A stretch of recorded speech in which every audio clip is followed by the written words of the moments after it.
នេះគឺជារបៀបនៅក្នុងការបង្កើត Apple ID នៅក្នុងឆ្នាំ2026ជំហានដំបូងគឺបងប្អូនចូលទៅកាន់ setting ហើយទូរស័ព្ទយើងអត់ទាន់មាន Apple ID ទេអញ្ចឹងយើងចុចនៅលើពាក្យថា sign in បន្ទាប់មកដល់កន្លែងនេះបងប្អូនមាន Apple ID ស្រាប់គឺយើងវាយទៅចូលទៅកន្លែង email or phone ហ្នឹងក៏ប៉ុន្តែបើយើងអត់មានទេបងប្អូនយកជំរើសអក្សរពណ៌ខៀវខាងក្រោមមានន័យថាយើងអត់មានទេអញ្ចឹងគឺយើងត្រូវការបង្កើតអញ្ចឹងដើម្បីបង្កើតបងប្អូនចុចនៅលើពាក្យ create Apple ID នៅខាងលើគេ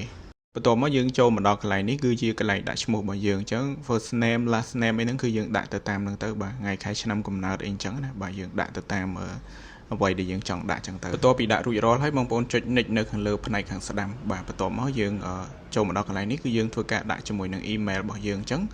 បងប្អូនមាន email មួយណាដែលអត់ទាន់បានបង្កើត Apple ID បងប្អូនអាចយកមកធ្វើការប្រើប្រាស់បានក៏ប៉ុន្តែយើងគួរតែយក email មួយណាដែលយើងប្រើជាប្រចាំហ្មងហើយយើងចាំ password យើង note ទុកអីធំធៅអញ្ចឹងបាទមានលេខទូរស័ព្ទមានអីអញ្ចឹងទៅជៀសវាងថ្ងៃក្រោយកុំឲ្យពិបាកបង្កើតសារថ្មីពួក Apple ID ឥឡូវគឺពិបាកបង្កើតមែនតើអូខេអញ្ចឹងបន្ទាប់ពីដាក់ជាមួយនឹង Gmail របស់យើងរួចរាល់ហើយគឺបងប្អូនចុចនៅពាក្យថា next នៅខាងលើផ្នែកខាងស្ដាំដូចមុនហ្នឹងអញ្ចឹងបាទបន្ទាប់មកយើងទៅមុខទៀតគឺយើងធ្វើការបង្កើតជាមួយនឹង password ដោយសារ Apple ID ឥឡូវគឺរៀងពិបាកបង្កើតអញ្ចឹង password បងប្អូនគួរតែបង្កើតpassword ចំនួន 3-4 ខ្សែអញ្ចឹងទៅដាក់ដូចខ្ញុំអញ្ចឹងមានសញ្ញា add សញ្ញាដុល្លារអក្សរធំអក្សរតូចអញ្ចឹងទៅហើយយើងដាក់ 3-4 ខ្សែមកយើងធ្វើការ copy paste តែម្ដងព្រោះ password អត់ strong គឺ Apple ID អត់អាចបង្កើតបានទេឥឡូវអញ្ចឹងយើងសាក copy មួយណាឲ្យមួយណាយើងយកមួយហ្នឹងអញ្ចឹងយើងអាចសាកធ្វើការ copy ហើយយើងយកមក paste នៅកន្លែងនេះបានហើយកន្លែង verify នេះគឺយើងធ្វើការ paste ជាមួយនឹង password ហ្នឹងម្ដងទៀតមានន័យថាយើងលើក្រោមហ្នឹងគឺដាក់ដូចគ្នាអញ្ចឹងព្រោះឥឡូវយើងអាចបង្កើតតាមការនឹកឃើញហើយចងចាំបានដូចពីមុននេះគឺយើងត្រូវតែសរសេរ note សរសេរអីចឹងទៅហើយយើង copy យកមកដាក់អាហ្នឹងបានអាចទៅមុខរួចចឹងទីហោថាយើងដាក់1 2 3 4 5អីចឹងគឺវាអត់ឲ្យទេចូលមកដល់កន្លែងនេះគឺជាកន្លែងរើសប្រទេសហើយបាទគឺជាកន្លែងរើសដើម្បីធ្វើការដាក់ទូរស័ព្ទចឹងសម្រាប់ប្រទេសកម្ពុជារបស់យើងគឺវាស្ថិតនៅក្នុង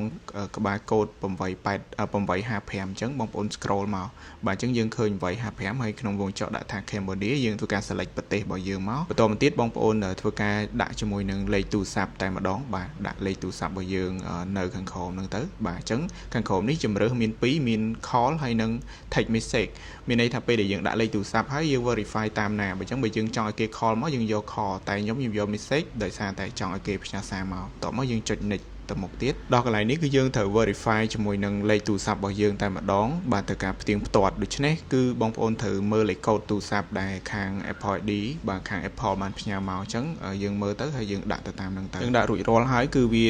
ទៅមុខខ្លួនឯងតែម្ដងនៅត្រង់កន្លែង verify នេះហើយកន្លែងនេះយើងអូសទៅក្រោមផុតទៅយើងយកពាក្យ agree នៅខាងក្រោមផ្នែកខាងស្ដាំ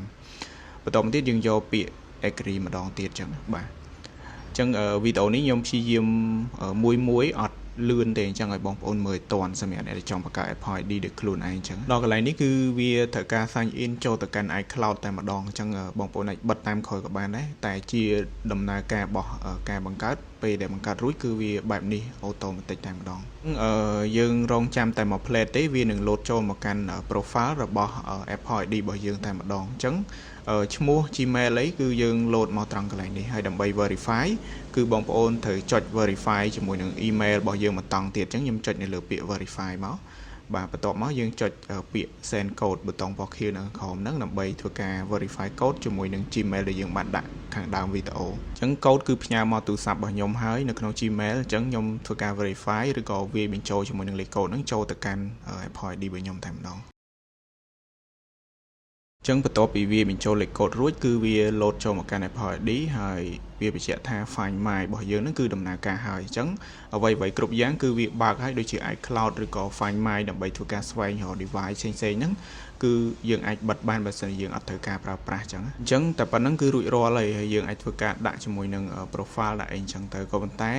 យើងអត់ទាន់អាចធ្វើការ download app អីមួយនៅក្នុង App Store បានទេអញ្ចឹងបងប្អូនប្រកាសជាឆ្ងល់ហើយមែនអត់អញ្ចឹងបង្កើត Apple ID ឲ្យគួរតែ down បានមិនបាន down អត់បានវិញអញ្ចឹងអានេះគឺជាគោលការណ៍ថ្មីគឺយើងត្រូវបើកនៅកន្លែងមួយសិននៅក្នុង setting អញ្ចឹងដូចជាក់ស្ដែងនេះចូលមកគឺអត់ជាប់ Apple ID auto នៅក្នុង App Store ដូចពីមុនទៀតទេអញ្ចឹងឧទាហរណ៍យើងចូលទៅកាន់ App Store ហើយយើងវាយជាមួយនឹង password Apple ID ក៏ដោយពេលដែលយើងចុច sign in ទៅគឺយើងអាចដំណើរការបានទេគេប្រាប់ថា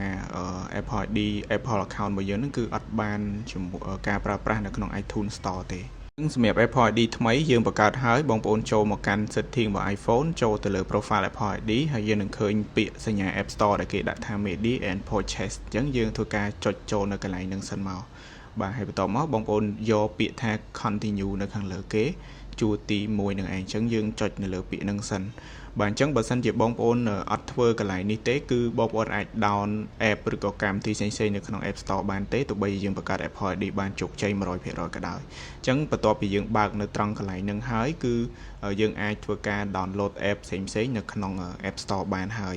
ក៏ប៉ុន្តែវានៅមានចំណុចមួយទៀតដែល Apple ID ភាគច្រើនគឺ load បែបនេះបាទអញ្ចឹងឥឡូវយើងចូលមកម្ដងទៀតយើងឃើញណា Apple ID របស់យើងអញ្ចឹងយើងធ្វើការ search ជាមួយនឹង app មកដែលយើងចង់ធ្វើការ download បាទយើងចុចឧទាហរណ៍ Facebook ហ្នឹងទៅអញ្ចឹងនៅពេលដែលយើងធ្វើការចុច get ឬក៏ធ្វើការ download យើងចុចពាក្យ install scan កាយ៉ៅដៃឬក៏វាយបញ្ចូលជាមួយនឹង password ហើយយើងធ្វើការចុច sign in អញ្ចឹងសម្រាប់ Apple ID ថ្មីគឺនៅពេលដែលវា down មកជួនកាលអាចបានភាគច្រើនណាក៏ប៉ុន្តែមួយចំនួនទៀតអាចនឹង load បែបនេះអញ្ចឹងបងប្អូនចុចនៅលើពាក្យ review មកបន្ទាប់ពីចុចនៅលើពាក្យ review រួចហើយគឺយើងរងចាំមួយផ្លែតវានឹង load ឲ្យយើងបំពេញជាមួយនឹងអាសយដ្ឋានរបស់យើងអញ្ចឹងនៅត្រង់កន្លែងនេះគឺបងប្អូនត្រូវបើកកន្លែងនេះហើយបន្ទាប់មកយើងដូរប្រទេសរបស់យើងទៅជា Cambodia បាទបងប្អូនអាចយកប្រទេសណាក៏បានដែរគ្រាន់តែយើងឧទាហរណ៍គឺយើងយក Cambodia អញ្ចឹងទៅបាទហើយកុំភ្លេចបើកខាងក្រោមនេះ agree to term and នេះអញ្ចឹងទៅបាទហើយបន្ទាប់មកយើងធ្វើការយកជ្រើសរើសយកណាន់ខាងលើគេបាទបន្ទាប់មកទៀតយើងអាចដាក់ជាមួយនឹងផ្លូវដាក់អីអញ្ចឹងណាបាទយើងដាក់ឲ្យគ្រប់លក្ខខណ្ឌនៅកន្លែងហ្នឹងទៅបាទមិនបាច់ចាំត្រឹមត្រូវ 100% ក៏បានដែរប៉ុន្តែយើងបំពេញចន្លោះទាំងអស់ហ្នឹងឲ្យបានគ្រប់ទៅសំខាន់ជាងគេគឺតាក់ទងជាមួយនឹង city ហើយជាមួយនឹង country អញ្ចឹងយើងអាចជ្រើសរើសយកភ្នំពេញអីអញ្ចឹងទៅក៏បានដែរបាទ postal code ភ្នំពេញយើងអាចដាក់ 12000 ក៏បានឬក៏ដាក់ 12350 អញ្ចឹងទៅបាទហើយលេខទូរស័ព្ទយើងចេះតែដាក់ទៅក៏បានដែរបាទឬក៏យើងដាក់លេខពិតប្រកបរបស់យើងហ្មងក៏បានដែរអញ្ចឹងណាបាទអញ្ចឹងវីដេអូនេះរៀងវែងបន្តិចក៏ប៉ុន្តែវាជាប្រយោជន៍សម្រាប់បងប្អូនដែលគាត់បង្កើត Apple ID បានឬក៏បង្កើតបានតែ download បានបាទអញ្ចឹងនៅត្រង់កន្លែងនេះយើង review អីដាក់តាមនឹងរួចរាល់ហើយយើងធ្វើការ search app ម្ដងទៀតហើយយើងធ្វើការ search app ដែលយើងត្រូវការ download ណាហើយយើងចុច install ម្ដងទៀតមកហើយវាយ password ម្ដងទៀតតែបើ password នេះវាវាយវាឲ្យយើងបញ្ចូលតែលើកដំបូងអីទេពេលដែលយើងដាក់កាយ៉ៅដៃឬក៏យើង download កម្មវិធីលើកទី2ទី3ទៅនេះគឺវា load អញ្ចឹងយើងយក always request មកហើយបន្ទាប់មកយើងអាច set up fingerprint ណាកាយ៉ៅដៃនៅក្នុង setting របស់យើងទៅបាទហើយយើងហៅថាដោះសោប្រើម្រាមដៃហ្នឹងតែប៉ុណ្្នឹងលើកក្រោយ download យើង scan កាយ៉ៅដៃគឺហើយអញ្ចឹងវីដេអូនេះក៏មកដល់ទីបញ្ចប់ហើយបងប្អូនមានអីទៀតអាច comment នៅខាងក្រោមវីដេអូហើយបើចង់ដឹងអីបន្ថែមទៀតកុំភ្លេច follow ម្នាក់មួយយើងនឹងជួបគ្នាជាមួយនឹងគន្លឹះឬក៏ tip សំខាន់ៗនៅក្នុងការប្រើប្រាស់ប្រចាំថ្ងៃរបស់យើងនៅវីដេអូក្រោយទៀត